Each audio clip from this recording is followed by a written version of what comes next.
Good morning, welcome back to the Harlan Project. We've got another little small task. We're going to use the skid steer that is related to our flooding we've had. And it's related to kind of what I've been referring to as our great social experiment here in our little town. What I mean by that is, so our street is still underwater today to get to our house. So this is mid-January 2025, depending on when you're watching this. And the hurricane hit 3 months ago, Hurricane Milton. I think it was October 10th is when it hit our area. And so our road has been closed all this time. And the reason why is, well, multiple reasons. First, the water was so high when you drive through it, what happens? Well, you create a wake. Well, for us in our house, that really wasn't a problem because our house is on a crawl space. As you can see, it was built in 1900. And towards the back, it's actually about 4 feet high up at the front. It's much lower than that, about 2.5. But nonetheless, the wake wasn't getting to us. Now, my garage, you can see in the background there, that water was much higher back then, and the wakes could actually make it all the way to my garage. Now, my neighbor, now his house is not on a crawl space, okay? So he would actually get wakes pretty close to his doorstep. So it was understandable that they shut down the road. Now, that's the first reason. The second reason is, what most people don't know is here in Florida, we use lime rock underneath our roads. Well, lime rock gets really, really hard when you compact it. It gets really, really soft and mushy when it gets wet. So we can already see in some areas where the road has actually started to dissolve. We're not gonna cover that today, that'll be another video, but just to give you some idea. So here, we're at the end of the street, okay? Now this is sort of the dead end road closed sign here. And as you go back here, you can actually see that there is a rope that I've had to put across. Now you would think that that road closed sign, this is the last stop, would be enough to cause people to stop going through, which now, it doesn't look so bad. But this water is actually past these signs all the way up to where I'm standing now. But if you go around that corner, the water's actually, or the road, excuse me, is still underwater. It's passable with the truck, but the goal here is to keep traffic down so we can save our roads. Well, if you turn around the other side, way back there, and we'll go down there in a little bit. Let me get you. There are more road closed signs back there. Okay, now those are different. Those don't just say road closed. Those say no through traffic, dead end. Those are truth statements, y'all. Truth statements. So what happens is we get people that come down to the end of that road and they'll pause. Well, you get 3 sets of people. You get the first people who get there, they look at that sign and they say, I'm not supposed to go down that road, I'll follow directions. We like those people. We get a second set of people who get up to that sign and say, my time is more important than what that reasoning is for that road being closed, and they blow right through it. I've handled those situations well, and I've not handled them well, guys. I'm just human, I'm being honest. Then we have the third type of person. This one's kind of interesting. So they get down there, they stop in front of those signs, and they look at them for a while. And I'm sure some of them are at least checking their Google map to see, wait a minute, Google's taking me down here. I don't know the way. It's telling me to go through, I guess I should still go through. Maybe Google knows more than what this local sign knows. Or maybe they're just trying to figure out whether they want to break the rules or not. Maybe they're honest most days. But nonetheless, that third example, they come on down. On those last two, the joke is really on them, because when they get to my street, or when they get to my house, they hit the next set of road closed signs with the rope going through. And any time that they thought they were saving, well, they're actually having to turn back. What we're gonna be working on today, as you can see, is actually right behind me, over my shoulder there. And it looks like we got a dry road. Well, we kind of do. Those are asphalt millings. Our city was kind enough, after some convincing, to bring those in and raise our road up. So the actual road, the asphalt, the 2 lanes, is down below that and is actually still underwater. We were driving through water every day for over 2 months before they put that in. So that behind me is just over a month old. It's actually allowed us to get commercial support services again, because we weren't always getting those here. For example, my local gas company wouldn't drive through 14 inches of water knowing that we were out of gas. That's how we cook food. That's how we take warm showers. I have 4 kids. Told the guy, the driver, I said, I just need you to start looking at me like a human being. and not like a liability. That didn't work. I said it that nice as well. But we did get them here when the city decided to put our millings in, and I appreciate that. I really do. And I'm gonna go out there with the skid steer. We're gonna have to borrow some material from some of the road that's now above water, and we're gonna put that in those potholes and tamp it down. Stay tuned. So right there, guys, I just had somebody come down the street while I'm setting this up, and they did exactly what I was talking about. They stopped, looked at the sign, decided, oh, let's just go through. And I told the guy, oh, the sign says no through traffic. And he said, oh, I didn't see it. Well, that sign's about 4 feet across and 3 feet tall. So, that's, you know, people will lie right to your face.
So we need to clean this up a little bit. What happens is when it rains, the water gets into these little bellies here, and they can't get out just because this is uneven. So what would really be ideal to match the crown on the road that's sloping this way towards the lake, I'm gonna take this up, try to move it that way, and at least get some of these coves out of here to where that water can escape.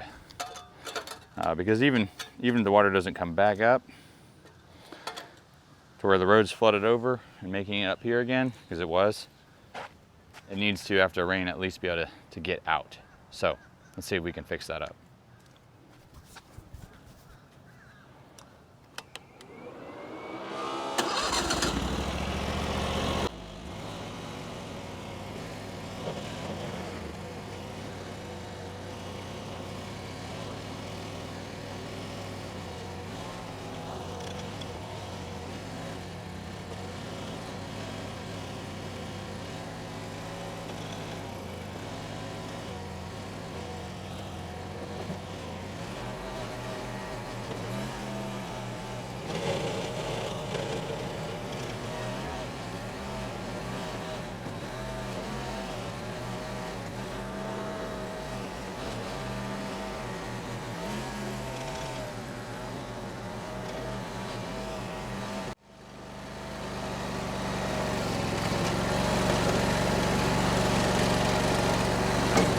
I'm only trying to take off a little bit of the top here, create some slope.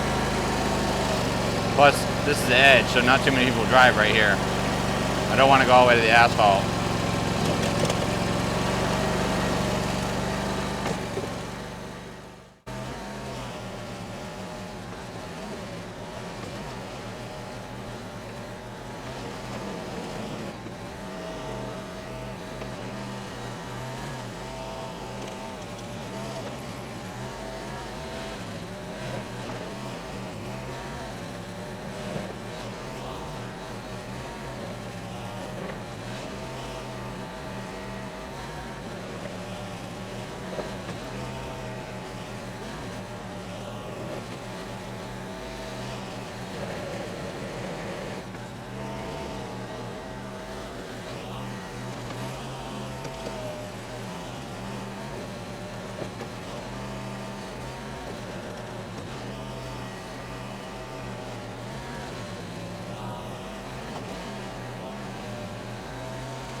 Okay, well, keep in mind, guys, I'm just using the material I have, I haven't got another truckload.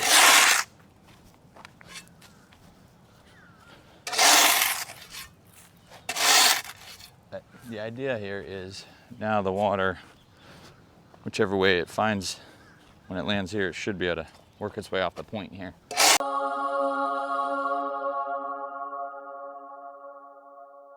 Okay, got the material down, got those potholes packed in.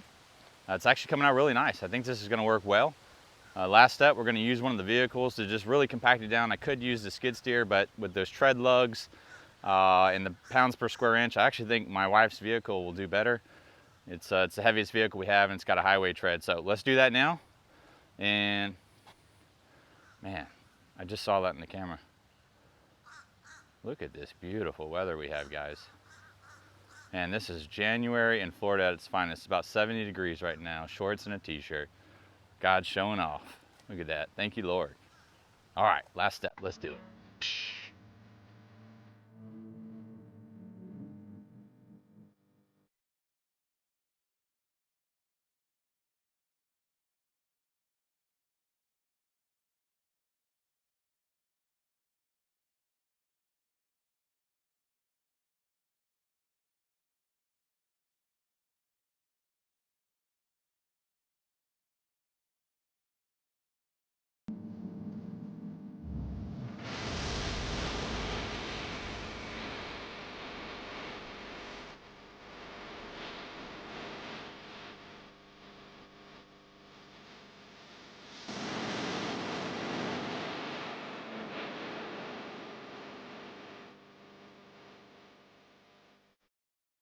Well, that guy's skid steer would have helped, huh? That's a little bigger piece of equipment.